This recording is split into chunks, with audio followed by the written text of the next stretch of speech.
Aujourd'hui on va parler de Toy Story. C'est une super saga avec des super films, c'est ancré dans l'imaginaire collectif et ça le mérite. Mais heureusement que c'est qu'une fiction. Parce que vous imaginez si ces petits machins là, ils pouvaient parler, ils étaient vivants. Imaginez.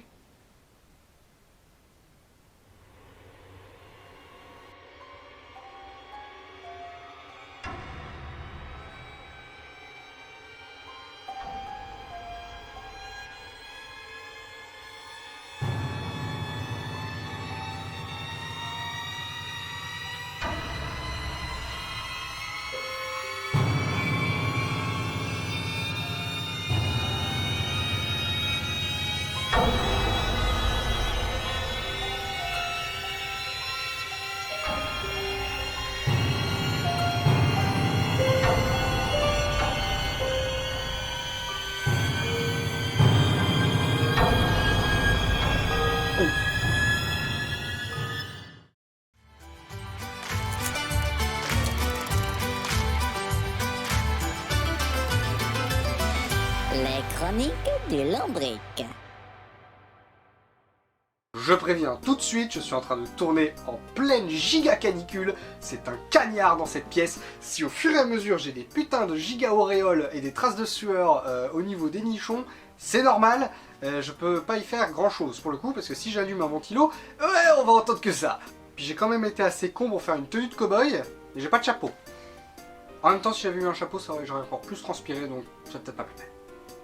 Bref, salut tout le monde, bienvenue dans cette nouvelle petite critique où vous l'aurez compris, bienvenue dans cette nouvelle petite critique qui sera, vous l'aurez compris, consacrée à Toy Story numéro 5, saga mythique, débutée en 1995 avec le premier Toy Story, qui était une révolution, premier film d'animation en 3D de l'histoire, chef-d'œuvre du cinéma. On ne le présente plus.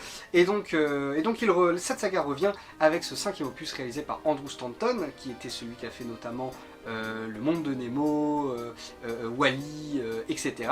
Et du coup, il revient et c'est sorti le 17 juin dernier. Toy Story, c'est évidemment une saga mythique, j'ai évidemment grandi avec comme beaucoup d'enfants. C'est une saga qui est très chère à mon cœur, je l'aime beaucoup, j'ai beaucoup poncer les VHS, désolé papa, désolé maman, et de vous avoir fait endurer ça. Et pour vous donner un rapide avis, le premier, énorme masterclass, le deuxième, peut-être un tout petit peu moins bon, mais excellent également, le troisième, meilleure conclusion jamais vue pour quelconque œuvre cinématographique de l'histoire, c'est la meilleure fin. Quatrième film, je l'aime pas trop, j'aime pas beaucoup le 4, pour moi j'ai du mal à le considérer comme canon à l'histoire, mais peut-être un jour il ferait une vidéo dédiée donc je vais pas trop m'éparpiller, mais je suis pas trop fan du 4.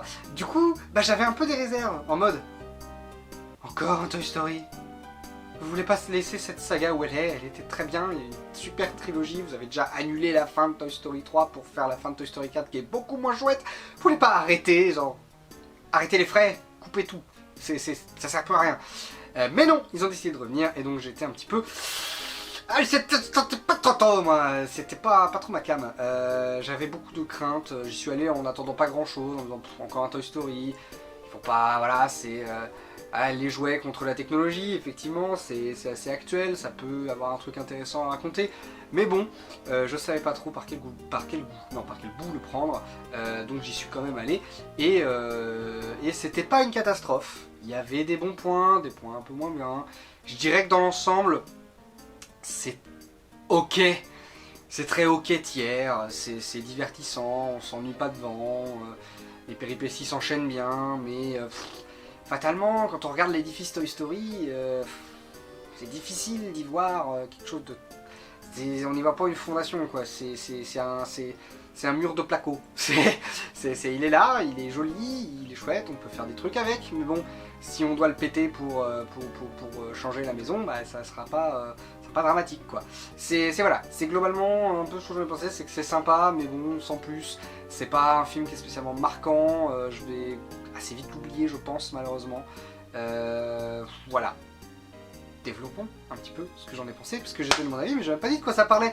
Le film suit donc l'histoire des jouets de Bonnie, c'était les jouets d'Andy qui sont maintenant les jouets de Bonnie, qui se voient en fait confrontés à l'arrivée de la technologie, avec notamment le personnage de Lilypad, qui est une tablette tactile avec lesquelles les enfants peuvent jouer, et ils vont essayer effectivement de contrer ça, et de continuer à être les jouets de Bonnie, et de continuer à faire en sorte que les jouets que Bonnie et que les enfants du monde entier reprennent goût à leurs jouets et jouent avec leurs jouets plutôt qu'avec des tablettes et autres instruments numériques. C'est globalement les jouets contre la tech. Donc voilà un petit peu pour l'histoire, et on va principalement suivre le point de vue de Jessie, qui a particulièrement du mal à accepter le fait que Bonnie puisse se désintéresser d'elle et de ses compagnons, puisque de par ce qu'elle a vécu avec Emily, qu'on voyait dans le deuxième film, elle a été abandonnée par Emily, tout ça, et donc c'est elle qui va prendre un peu les devants et qui va partir vivre une belle aventure pour essayer de sauver un peu tout le monde. Voilà un petit peu pour un résumé. C'est très chouette d'être un peu centré sur Jessie, de changer un peu de protagoniste. Pour le coup c'est vraiment très cool.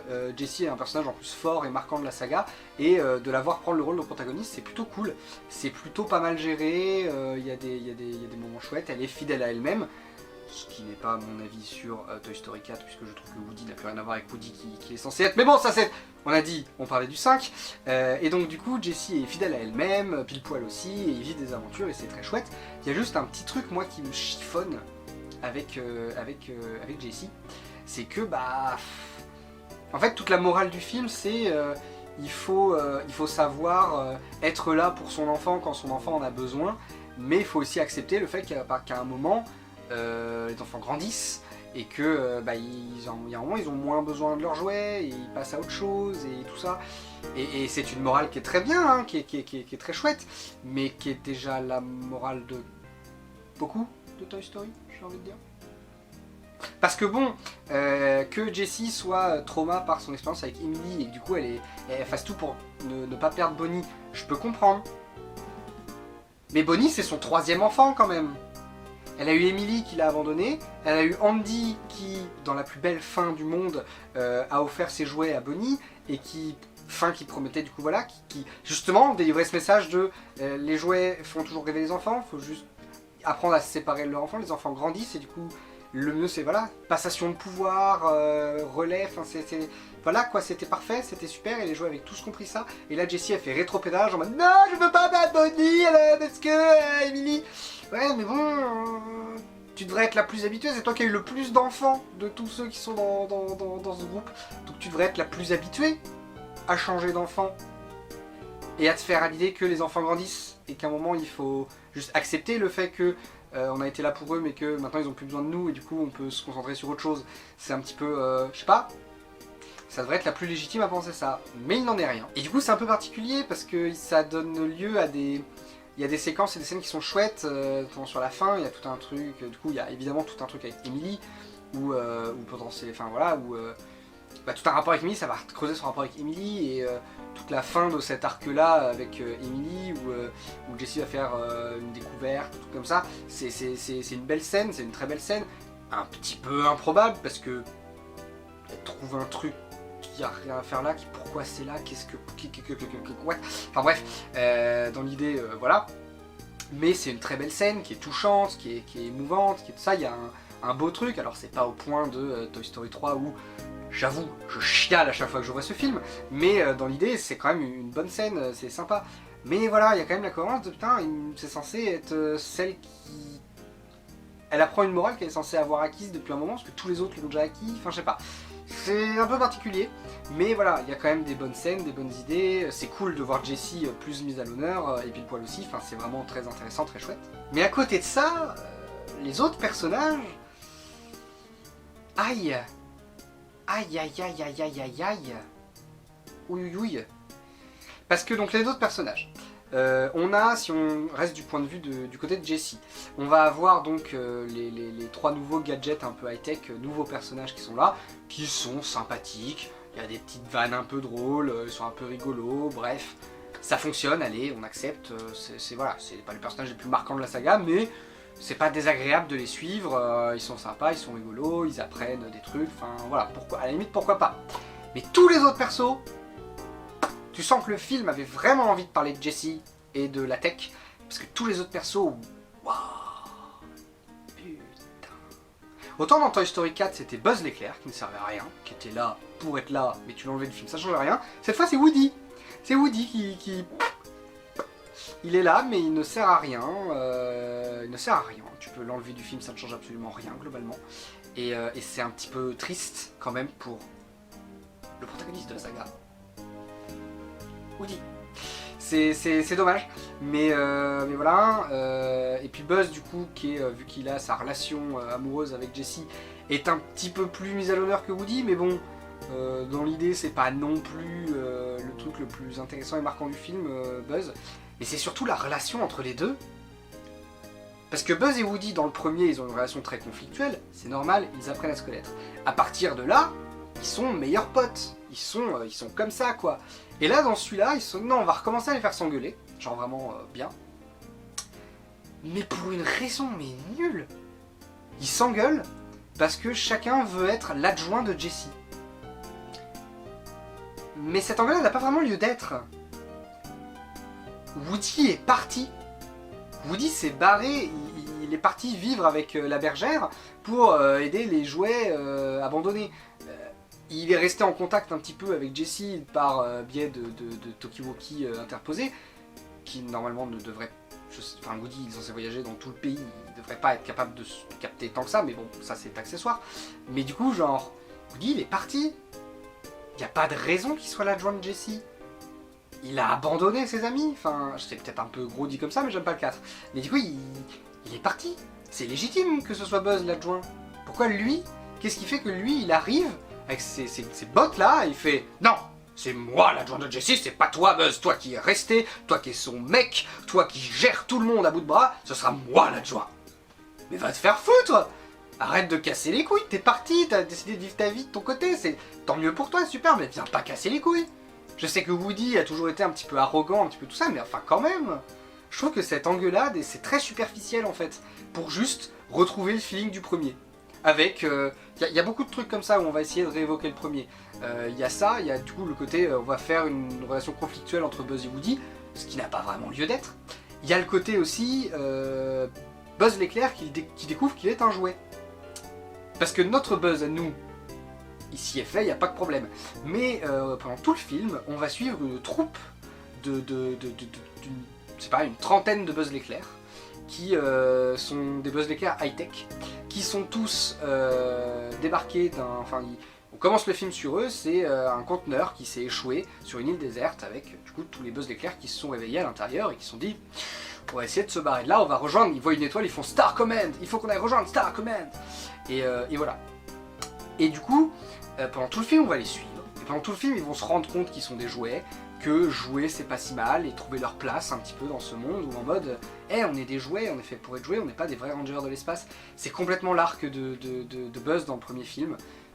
Voilà. Et pendant tout le film, on se demande, mais pourquoi on les suit? Où est-ce qu'on va? Est-ce que ça mène vraiment quelque part? Quel est leur intérêt, concrètement?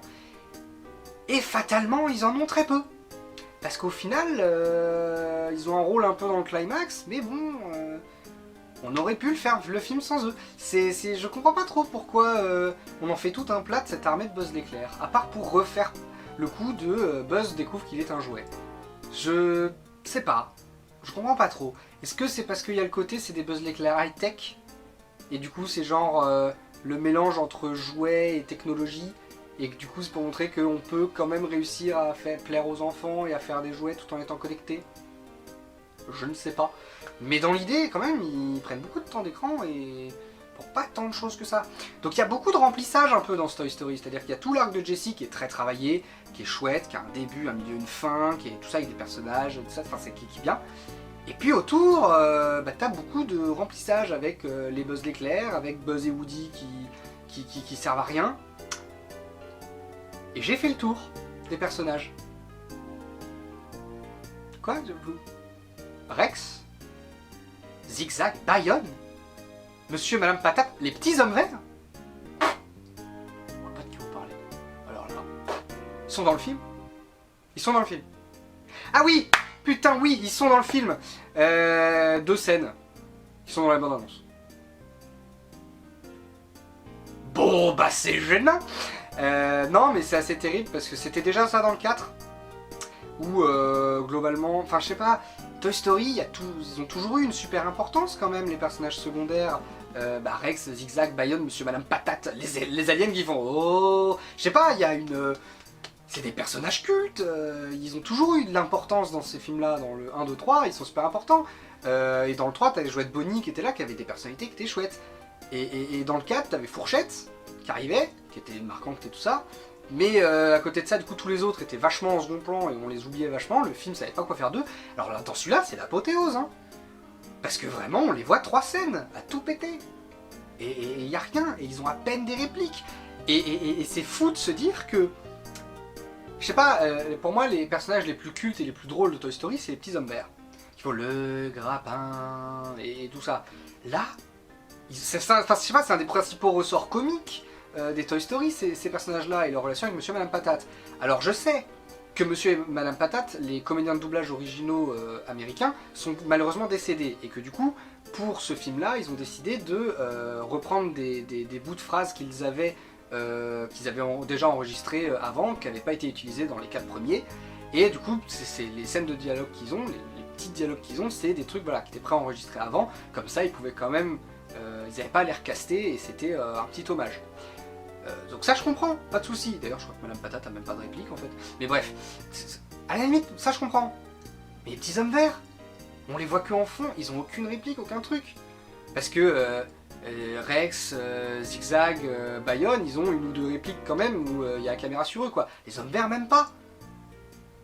Putain, merde, tous ces personnages-là sont importants, tous ces personnages-là sont cultes, ils font partie de l'univers. Les laissez pas sur le bas-côté comme ça, on dirait que ça vous fait chier de les avoir, mais eux aussi ils ont peut-être des avis, des trucs à raconter, je sais pas. Enfin, voilà, moi c'est un truc qui m'énerve, et qui m'énervait aussi déjà dans le 4, c'est cette propension qu'a cette saga à mettre ces personnages sur le côté, à en avoir rien à foutre. Enfin d'accord, mais c'est des...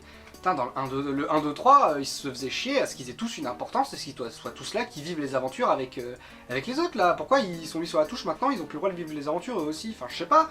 C'est... Voilà, ils passent tous leurs films dans un carton dans celui-là quoi. Dans un carton dans un garage, ils passent tous leurs films là. Genre, je sais pas, merde, faites-les vivre des trucs, creusez-vous l'esprit, je sais pas, il y a des trucs à raconter encore. Je commence à m'énerver, c'est pas bien, faut pas que je m'énerve, c'est que des films. Et du coup, ce qui est dommage, c'est que comme ces personnages-là, c'était les principaux ressorts comiques, notamment les aliens, bah le film est bizarrement pas très drôle. Il essaye, il y a des moments, il y a des répliques ou des petits running gags, mais je trouve pas le film très drôle en vrai, moi. Alors pourtant, les autres Toy Story, il y a des bons gags, il y a des moments un peu drôles, il y a les aliens, il y a tout ça, enfin voilà, il y a Monsieur Patate en tortilla dans le 3, enfin il y a des gags quand même. Là, dans celui-là, bon, il n'y a pas vraiment d'humour. Il y a un truc un peu rigolo, à un moment il y a une scène où un enfant joue avec les jouets, et c'est des scènes qui sont très bien d'ailleurs, c'est point positif, parenthèse. Les scènes de jeu, il y en a 1 ou 2, elles sont vraiment cool. Il y a un style d'animation différent, et c'est bien fait, c'est bien joué, des bons trucs. C'est fait aussi pour évoquer la scène d'intro de Toy Story 3, qui était une scène de jeu aussi, où on était projeté dans l'univers d'Andy. Là du coup on est dans l'univers de Bonnie et d'autres enfants. Mais c'est très très cool de voir un peu vraiment les univers très différents de chaque personnage, comment ils vont faire leur propre histoire, comment ils jouent avec les jouets, comment chaque jouet va avoir une importance différente dans le jeu, tout ça. Ces scènes-là étaient vraiment très cool. Et dans une de ces scènes-là, il y a un pile-poil méchant. Il y a un pile-poil qui parle et qui est méchant avec sa moustache en mode ah, je suis pile-poil. Et ça pour le coup c'est drôle. Ça ok, ça c'est rigolo. Mais sinon, il n'y a pas d'humour quoi. Il y a un running gag avec le fait que Woody a la peinture de ses cheveux qui part et du coup il a une calvitie. Et du coup, oh là là, t'es vieux parce que tu perds tes cheveux. Et ça revient plein de fois. Mais c'est pas très drôle. Je sais pas, enfin moi je n'ai pas trouvé ça drôle. C'est peut-être parce que j'ai plus de cheveux. Mais j'ai pas trouvé ça spécialement très drôle en fait sur running gag là. Puis, je sais pas, si Woody devait perdre la peinture qu'il a derrière ses cheveux, ça ferait un moment qu'il l'aurait perdu, non? Je sais pas. Bref, mais voilà, et c'est à peu près tout quoi. Le film est pas spécialement très drôle. C'est pas forcément une critique, mais je trouve ça un peu dommage parce que la saga a toujours eu un humour quand même assez présent. Et du coup, bah, malheureusement, ça induit que du coup, il y a plein de personnages qui manquent à l'appel. Et c'est très nul, très dommage, j'aime pas ça, ça me plaît pas. Et dans les nouveaux personnages, donc on a cette antagoniste, cette tablette Lilypad, qui est donc grande méchante du film, et qui est, je pense, l'antagoniste le moins marquant de toute la saga. Oui, j'ai plus été marqué par Hal en costume de poulet et par Gabi Gabi dans le 4. Oui, j'ose le dire. Alors, en fait, le problème avec Lilypad, c'est pas le personnage en soi, le personnage est bien, il représente une menace, la menace est présente, on le sent bien. Mais elle a si peu de temps d'écran, c'est terrifiant. Alors tu me diras, c'est pas un problème d'avoir un méchant qui a pas tant de temps d'écran que ça s'il est bien. Mais je sais pas si marquant et on sent un peu de menace, mais je sais pas, enfin, son évolution, sous tout ça, je sais pas, je trouve que c'est vraiment pas du tout un personnage marquant, Lilypad. Et autant elle est présentée comme méchant, mais très vite au final, après, elle devient fade un peu. Et je sais pas, enfin, j'ai un problème avec Lilypad. Ça pourrait être un bon antagoniste, mais au final elle l'est pas, elle est pas souvent à l'écran et pas très marquante, elle a pas d'arc marquant, d'acte marquant non plus, c'est assez convenu, c'est tout ça, enfin je sais pas, j'ai pas... Je trouve que c'est un peu... elle est un peu boiteuse cette tablette quoi, c'est... je sais pas, j'ai... Ouais, j'ai du mal à trouver Lilypad très marquante et très intéressante en fait, c'est... Elle est un peu fade, même... je sais pas, pourtant Toy Story, on a été habitué à des méchants marquants quoi, on avait... dans le premier c'était Sid, difficile d'avoir plus marquant que Sid. Ah, j'aurais pu faire un cosplay de Sid, tiens, avec ma coupe de cheveux, mais j'aurais eu moins chaud. C'est super d'y penser trop tard. Mais du coup, ouais, donc on avait Sid dans le premier. Dans le deuxième, on avait Papy Pépite qui était très marquant aussi, qui avait ses propres motivations, qui était hyper compréhensible et tout. Et on avait Hal en costume de poulet qui était très drôle. Dans le 3, comment ne pas parler de Lotso, l'un des meilleurs personnages, l'un des meilleurs antagonistes de films d'animation du monde. Dans le 4, on avait Gabi Gabi, qui même si j'aime pas le 4, je trouve que Gabi Gabi est une des réussites du film. C'est peut-être pas la plus marquante de tous les antagonistes, mais elle est assez touchante, je trouve. C'est un personnage qui est très touchant et qui est pas si mauvais. Et du coup, j'avais bien aimé Gabi Gabi. Là, Lilypad fait un peu pâle figure à côté de tout cela, parce que bah, son arc est assez convenu et un peu déjà vu. Elle apporte pas grand chose. Alors elle est une menace au début où elle montre un peu l'étendue de la tech, qu'est-ce que ça peut faire, et oh là je peux être super dangereuse, mais après elle n'en fait pas grand chose, je sais pas. Lilypad elle est pas dingue en fait, elle est vraiment pas dingue, c'est vraiment le... C'est le pétard mouillé des méchants des films Toy Story, je trouve. Et autre petit truc, on nous dit pendant tout le film, oui, regardez les enfants, plus personne ne joue avec des jouets, Bonnie c'est un ovni, elle joue encore avec des jouets, tous les enfants sont sur des tablettes, tous les enfants sont des machins, et on voit ça une scène, et vite fait un plan ou deux par-ci par-là, mais après tous les autres gamins qu'on voit, ils jouent avec des jouets. Tous les autres gamins qu'on voit, dès qu'ils trouvent un jouet, dès qu'il y a tout ça, ils y jouent, ils vivent leur meilleure life. Du coup, c'est un peu compliqué de s'imaginer vraiment que voilà, le monde des jouets est vraiment menacé, quoi. Je trouve que c'est difficile d'avoir cette menace vraiment crédible, dans la mesure où bah, on nous montre pendant une scène qui est bien faite, que les enfants sont complètement désintéressés des jouets et sont centrés sur la tech et sur les tablettes. Mais après, tous les autres gamins qu'on va voir, ils jouent, quoi. Ils jouent et ils ont pas de problème et ils ont pas spécialement de lien avec la technologie, enfin je sais pas. Il y a un truc un peu bizarre, je trouve, on sent pas vraiment le danger pour les jouets, je trouve. Voilà, c'est... Ouais, j'ai du mal à... Pour moi, c'est plus... Dans le film, j'ai plus ressenti en mode... En mode Jessie qui juste était terrifiée à l'idée de perdre Bonnie et qui du coup est partie dans son trip toute seule et s'est fait son machin, mais qui n'avait pas forcément lieu d'être, qui s'est enfermée dans son délire et qui est partie, alors qu'en fait les jouets n'ont jamais vraiment été menacés, quoi. Je sais pas, j'ai du mal à ressentir vraiment la menace de la tech contre les jouets au sein du film, parce que dans notre monde, dans le vrai monde réel de la réalité véritable, j'ai pas trop de mal à le voir, le danger, on y est confronté. Mais dans le film, je trouve que c'est pas assez, je sais pas. J'ai pas trop ressenti ça, c'est peut-être juste moi. C'est peut-être juste moi qui suis un vieux con. Mais je sais pas. Je sais pas. Voilà. C'est à peu près tout ce que j'avais à dire sur Toy Story 5. J'avais pas énormément de choses à dire, c'était un peu plus court, on va dire. Mais en même temps, voilà, j'ai fait le tour, hein, moi globalement. Le film est pas mauvais, c'est pas une purge, hein.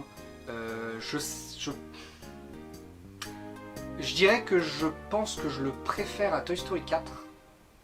Mais pas de beaucoup, hein. Mais juste, je le trouve moins mauvais que Toy Story 4 parce que au moins, Enfin, dans Toy Story 4, j'ai vraiment, à chaque fois que je le vois, je l'ai pas vu beaucoup, hein, mais à chaque fois que je l'ai vu, je me suis dit, mais Woody n'est plus Woody. Woody n'a plus rien à voir avec Woody. Que Woody prenne ce genre de décision et fasse ce genre de choses, ça n'est pas du tout Woody. Là au moins, Jessie et les autres personnages sont fidèles à eux-mêmes, même si dans leur relation des fois ça va pas, au moins ils sont fidèles à eux-mêmes. Du coup, je pense que je le trouve moins mauvais que le 4, mais les deux sont clairement pas au niveau de la trilogie, et va falloir arrêter et débrancher la prise et laisser Toy Story en paix, s'il vous plaît. Après voilà, le film est pas mauvais, le film est divertissant, les péripéties suivent bien, il y a des bonnes scènes, il y a des scènes qui sont vraiment... Comme j'ai dit, il y a une ou deux scènes avec... notamment il y a une scène avec Jessie et dans sa relation avec Emily, le climax de cette relation qui est assez chouette. Les scènes où les enfants jouent, c'est assez cool aussi. Enfin voilà, il y a quand même des bonnes scènes, il y a des bons trucs, mais... ouais, moi j'ai pas adoré, j'ai pas spécialement kiffé, voilà, j'ai passé un moment, mais le film je vais plus ou moins l'oublier tout de suite après, quoi. C'est dommage, mais c'est comme ça, voilà. Si vous êtes fan de Toy Story, que vous êtes fan de Pixar, que vous avez envie d'aller voir, allez le voir, il n'y a pas de problème. Mais sinon ça peut se rater au ciné, se rattraper sur Disney+, un soir pour le délire, quoi. Voilà. C'était sympa, c'était ok. Voilà, c'est à peu près tout ce que j'avais à dire sur Toy Story 5, j'espère que ça vous aura plu. N'hésitez pas à donner votre avis en commentaire pour me dire que je suis un gros con qui a perdu son âme d'enfant. Je comprends, et c'est peut-être vrai. Je rappelle que mon avis ne concerne que moi, et que je n'essaie en aucun cas. Si vous avez aimé le film, c'est super, moi j'ai pas trop aimé. C'est comme ça, on a tous des avis, et parlons de cinéma, c'est la beauté de la chose. Et quant à moi, je vous dis à la semaine prochaine pour une prochaine critique. A plus!